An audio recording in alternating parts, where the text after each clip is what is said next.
Welcome to Talking Climate with Katherine Hayhoe. Each episode, we explore how climate change is affecting the people, places, and things we love, and what we can do to make a difference. From science to solutions and stories that inspire, you're in the right place for real talk about real change.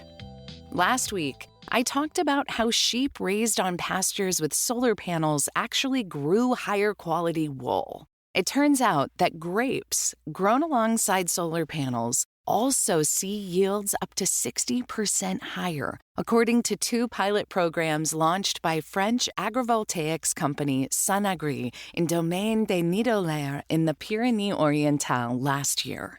The shade provided by the panels kept temperatures lower than normal, increased the local humidity, and made the grapes require less water. Isn't that amazing? This week, we're talking about students calling for climate action, extreme heat threatening schools, and resources for a greener campus. Let's dive in. Good news. It's back to school season in the Northern Hemisphere, so this week's news is all about students. In Colorado, students successfully lobbied the State Board of Education to incorporate more education about climate change into the state's science standards for K-12 public school students. The state board voted 7-2 to adopt the new standards, which must be implemented by districts statewide within 2 years.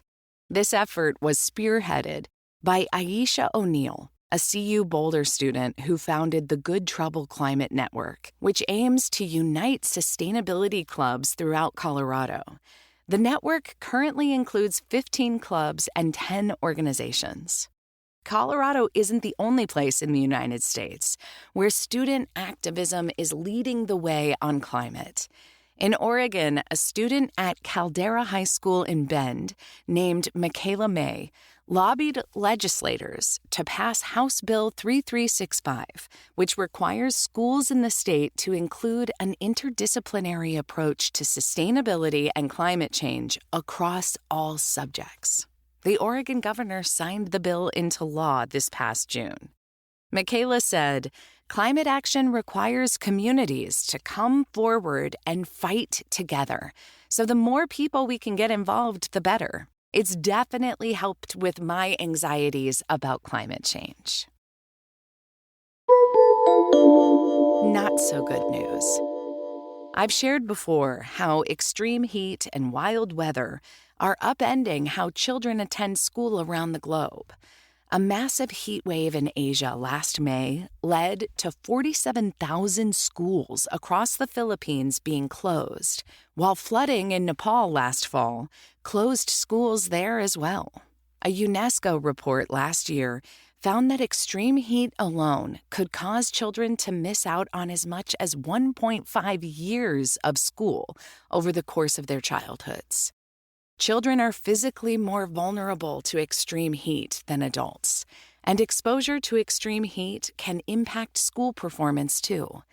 One study found that students taking the New York City Public High School exit exam on a day with high temperatures of 90 degrees Fahrenheit, 32 degrees Celsius, were 11% less likely to pass than those who took the test on a 72-degree Fahrenheit, 22 degrees Celsius day.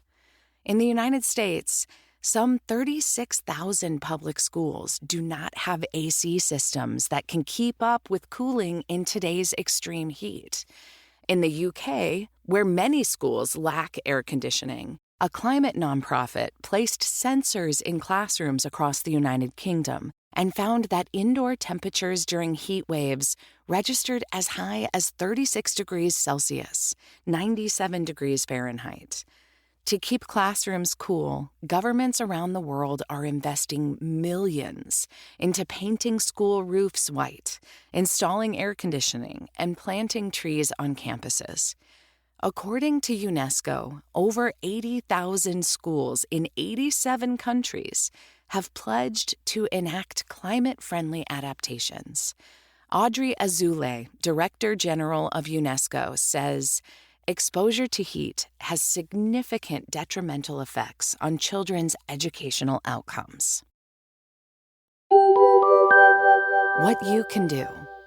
Public schools are some of the largest energy users in many communities, and a major opportunity for climate progress. With new funding and incentives now available, that's what I talked about last week, schools can access grants to install solar panels, heat pumps, battery storage, and more. Wherever you live, you can make a difference by contacting your local school board, superintendent, or facilities director and asking them how to apply for these programs. There are plenty of resources to help you get started. Here are just a few examples.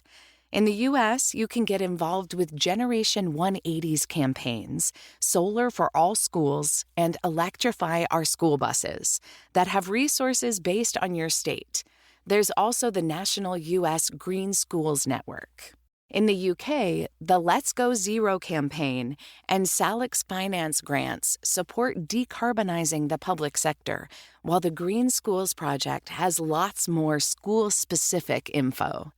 In Canada, there's the Green Schools Green Future initiative, and you can learn more about energy benchmarking for your school. Globally, there's the Eco Schools Network and UNESCO's Greening Education Partnership that's helping schools take climate action around the world. If your local school hasn't started exploring these options yet, you could be the person who puts it on their radar and even helps them get going.